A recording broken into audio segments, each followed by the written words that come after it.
Hello सुवर्णमयी. पैसा हा आपल्या आयुष्याचा एक अतिशय आवश्यक आणि अविभाज्य भाग आहे. पण आज मी तुम्हाला पैसे वाचवण्याच्या किंवा कमवण्याच्या टिप्स देणार नाहीये. तर आज आपण बोलणार आहोत एका वेगळ्या गोष्टीबद्दल. ती म्हणजे वेल्थ माइंडसेट किंवा समृद्ध विचारसरणी असं आपण त्याला म्हणू शकतो. मी 6 अशी सूत्र सांगणार आहे ज्यांनी पैशासोबतच तुमच्या आयुष्यामध्ये समृद्धी सुद्धा येईल. आपल्याकडे अष्टलक्ष्मी ही संकल्पना आहे. आपल्या संस्कृतीमध्ये संपत्तीचे 8 प्रकार मानले आहेत. कारण माणसाला आयुष्य चालवायला धैर्य, आरोग्य, अन्न, कुटुंब, ज्ञान, यश हे सगळं सुद्धा लागतं. म्हणूनच या सगळ्यांमध्ये लक्ष्मीची 8 रूपं आहेत असं आपल्याला सांगितलं गेलंय. तर त्याच आधारावर काही सूत्र मी तुम्हाला इथे सांगणार आहे आणि ह्यामध्ये 6वं सूत्र सगळ्यात महत्त्वाचं आहे. त्यामुळे व्हिडिओ शेवटपर्यंत नक्की बघा.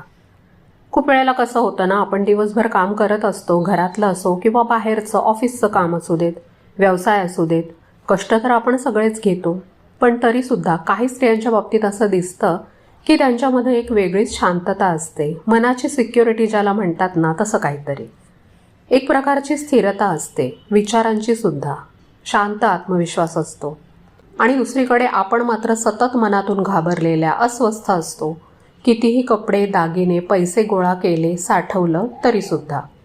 मग प्रश्न असा पडतो की नक्की काय वेगळा विचार करत असतील ह्या बायका? असं काय वेगळं करत असतील? त्यांच्याकडे अशी कोणती गुरुकिल्ली आहे जी आपल्याला अजून सापडलेली नाहीये? आज आपण ह्याच विषयावर थोडं शांतपणे बोलणार आहोत. समृद्धी ही गोष्ट फक्त नशिबाने मिळते असं आपल्याला वाटतं. पण खूप वेळेला ती आपल्या डोक्यातल्या काही विचारांवर अवलंबून असते. आपल्या विचारांची पद्धत कशी आहे तिथूनच तर खरं समृद्धी सुरू होते. पहिलं सूत्र सांगायचं झालं तर माझं आयुष्य मी घडवते हा विचार. आपण खूप वेळेला काय म्हणतो, नशिबात असेल तर मिळेल किंवा माझं नशीबच असं आहे. पण जर आपण स्वतःला सांगत राहिलो की माझ्या आयुष्याचा ताबा माझ्या हातात नाहीये, तर मग परिस्थिती बदलणार तरी कशी? परिस्थिती परफेक्ट होण्याची वाट बघू नका. मुलं मोठी होऊ दे, वेळ मिळाला की करीन, घरातून सपोर्ट मिळाला पाहिजे, मग मी काहीतरी करू शकते. अक्षरशः चालायला जायला सुरुवात करायची तर त्यासाठी सुद्धा सोमवारी सुरू करते किंवा 1 तारखेला सुरू करते, 1 जानेवारीला सुरू करते असं आपण म्हणत राहतो. पण ते कधीच पूर्ण होत नाही. तुम्ही सुरुवात करून थोडी तरी प्रगती करत नाही तोपर्यंत घरातून तुमच्या कामाला सपोर्ट तर सोडाच, होकार सुद्धा मिळत नाही हे गृहीत धरूनच सुरुवात करा. जेव्हा एखादी गृहिणी ठरवते की मला घर चालवताना सुद्धा आर्थिक स्वावलंबन पाहिजे, तेव्हा ती नशिबावर अवलंबून राहत नाही, ती मार्ग शोधायला लागते. हा जो बदल आहे ना, की मी माझं आयुष्य कसं असेल ते ठरवणार, हाच पहिला समृद्ध विचार आहे. दुसरं सूत्र आहे आपल्याकडे आहे त्या वेळेचा आणि साधनांचा योग्य वापर करणं. आपल्या आजीच्या भाषेत सांगायचं तर कोंड्याचा मांडा करून माणसाला वेळेवर जेवून घालते ती खरी सुगरण किंवा सुगृहिणी. आता हा शब्द जरी जुना वाटला तरी ह्याचा वापर आपण रोजच्या जगण्यामध्ये करू शकतो. आपण काय करतो, कष्ट करत राहतो, कामं करत राहतो, पण इतरांची मदत किती घेतो? कष्ट करणं चांगलं आहे, पण फक्त कष्ट करून आपलं आयुष्य समृद्ध होत नाही. आपली शक्ती कुठे लावायची आणि कुठे वाचवायची हे समजून घेतलं पाहिजे ना. जर आपण कामांचं नियोजन केलं, घरातले अवेलेबल नसतील तर बाहेरून प्रोफेशनल कुणाची मदत घेतली तर आपल्याला स्वतःसाठी आणि नवीन विचारांसाठी, कामांसाठी वेळ मिळतो. मोबाईलच्या मदतीने नेहमी लागणाऱ्या किराणा, भाजी अशा वस्तूंच्या खरेदीसाठी आपला जो टाईम वेस्ट होत होता तो आपल्याला वाचवता येतो. त्या मिळालेल्या वेळेचा वापर सुद्धा आपण व्यवस्थित केला तर त्यातून आपलं आयुष्य अजून समृद्ध नक्कीच होईल. मोबाईल आता सगळ्यांकडेच असतो आणि यूट्यूब म्हणजे तर एक अख्खं विद्यापीठ आहे. पण स्क्रोलिंग आणि टाईमपास करण्याव्यतिरिक्त दिवसातला एखादा तास तरी आपण त्यातून काहीतरी नवीन शिकायला देतो का? हाच सेम नियम आपण पैशाला सुद्धा लावू शकतो.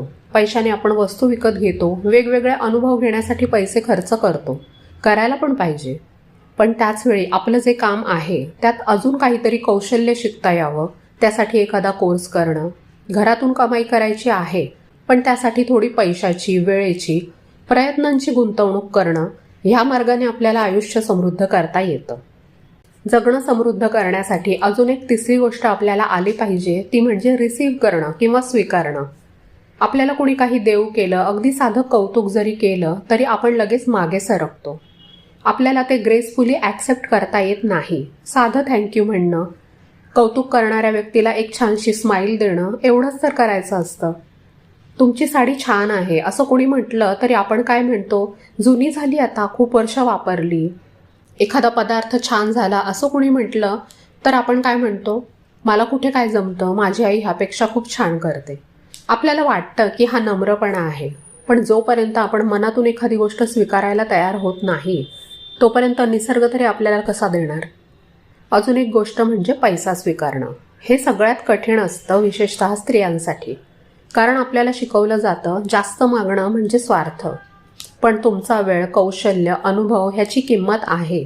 तुम्ही घरातून काही काम करत असाल, हँडमेड वस्तू बनवून विकत असाल, किंवा ऑनलाईन काम किंवा नोकरी, तुम्ही फ्री किंवा कमी पैशात काम करत राहिलात तर लोकांना तीच सवय होते. ज्या दिवशी तुम्ही म्हणता की माझ्या कामाची किंमत आहे, त्या दिवशी तुमचा स्वतःबद्दलचा आदर वाढतो. लोक पैसे देतात ते त्यांना तुम्ही आवडता म्हणून नाही, तर तुम्ही त्यांचं काहीतरी प्रॉब्लेम सोडवता, त्यांच्या आयुष्यात काहीतरी व्हॅल्यू ॲड करता म्हणून. जसा माझा व्हिडिओ एखाद्या बाईला धीर देतो, तुमचं काम समोरच्या व्यक्तीचा वेळ वाचवतं, तुमचं कौशल्य तिचं आयुष्य सोपं करतं आणि त्या बदल्यात ते तुम्हाला पैसे देतात. ही थँक्यू म्हणण्याची ॲक्च्युली व्यावहारिक पद्धत आहे. त्यामुळे पैसा असू देत, कौतुक असू दे किंवा प्रेम, ते स्वीकारण्याची ओढ आपल्यामध्ये पाहिजे. आपल्याला वाटलं पाहिजे की मी या चांगल्या गोष्टींसाठी पात्र आहे. आणि पात्रतेवरून आठवलं, मला आयुष्यात चांगल्याच गोष्टी पाहिजेत आणि त्यासाठी मी पात्र आहे हे स्वतःला सतत सांगत राहा. हा आपला चौथा समृद्धीचा नियम आहे. खूप स्त्रियांना असं वाटतं की उत्तम क्वालिटीच्या वस्तू घेणं, चांगल्या हॉटेलमध्ये जेवायला जाणं किंवा स्वतःवर खर्च करणं म्हणजे काहीतरी पाप आहे. आपण नेहमी इतरांचा विचार करतो आणि स्वतःला मागे ठेवतो. खरं सांगायचं तर ह्यात आपली चूक नसते. एकतर आपल्याला तसं वाढवलं गेलेलं असतं आणि दुसरं म्हणजे आपल्या गरजा महत्त्वाच्या आहेत असं आपल्याला वाटलं तरी काही अपवाद सोडले तर बहुतेकांच्या कुटुंबात कुणालाच तसं वाटत नाही. अगदी घर सांभाळून शिवाय पैसे कमावणारी बाई असेल तरीसुद्धा तिला स्वतःवर पैसे खर्च करण्याची मोकळीक नसते. सगळ्या नाही, पण कितीतरी गृहिणींना अगदी औषधोपचार, दवाखाना करायचा म्हटलं तरी 2 शब्द ऐकावे लागतात, पैसे कमवत नाही आणि खर्च वाढवते म्हणून. आता हे मी चुकीचं बोलतेय की बरोबर, हे तुम्ही मला कमेंट करून सांगणार आहात. मग अशा परिस्थितीत तिने तरी चांगल्या वस्तूंची अपेक्षा कुठून करायची. पण जेव्हा तुम्ही स्वतःला सांगता ना की मला चांगलं आयुष्य जगण्याचा पूर्ण अधिकार आहे, तेव्हा तुमची स्वतःची एनर्जी बदलते, तुमची काम करण्याची पद्धत बदलते. तुम्ही स्वतःला कमी लेखणं थांबवता. समृद्धीच्या 5व्या सूत्राबद्दल बोलायचं झालं तर मला माझी किंमत माहिती आहे आणि ती मागायला मी घाबरत नाही. हे खास करून त्या स्त्रियांसाठी ज्या काहीतरी छोटा व्यवसाय करतात किंवा नोकरी करतात. खूप वेळेला आपण ओळखीपाळखीमध्ये आपली मेहनत फुकट घालवतो कारण आपल्याला पैसे मागायला संकोच वाटतो. पण तुमची वेळ आणि तुमचे कष्ट ह्यांची एक किंमत आहे. ती समोरच्याला सांगणं म्हणजे आगाऊपणा नाही आहे, तर तो स्वतःचा सन्मान आहे. जेव्हा तुम्ही स्वतःच्या कामाची किंमत कराल तेव्हा जग करेल. आणि सगळ्यात शेवटी समृद्धीचं 6वं सूत्र जे सगळ्यात महत्त्वाचं आहे ते म्हणजे आपलं भविष्य सुरक्षित करणं. आणि हे म्हणजे फक्त पैसे साठवणं नाही, तर उद्या काहीही झालं तरी मी उभी राहू शकते अशी शांत खात्री मनामध्ये असणं. आता ही खात्री कशातून येते माहिती आहे? त्यासाठी साठवलेल्या पैशांसोबतच स्वतःकडे काहीतरी कौशल्य असावं, आत्मविश्वास असावा आणि आपली स्वतःची एक सपोर्ट सिस्टीम असावी. छोटा का होईना पण स्वतःच्या कमाईचा स्रोत असावा. आपल्या कुटुंबाची सेविंग, इन्शुरन्स, लोन यांची बेसिक माहिती आपल्याला असली पाहिजे. आहार, व्यायाम, रेग्युलर चेकअप, पुरेशी झोप, एवढी किमान तरी आपण आरोग्याची काळजी घेत असलं पाहिजे. घरातल्या महत्त्वाच्या कागदपत्रांची आपल्याला माहिती असली पाहिजे. कारण भविष्याची भीती जास्त करून आत्मविश्वासाच्या अभावामुळे आपल्याला वाटते. तर तो आत्मविश्वास बिल्ड करण्यावर भर द्या.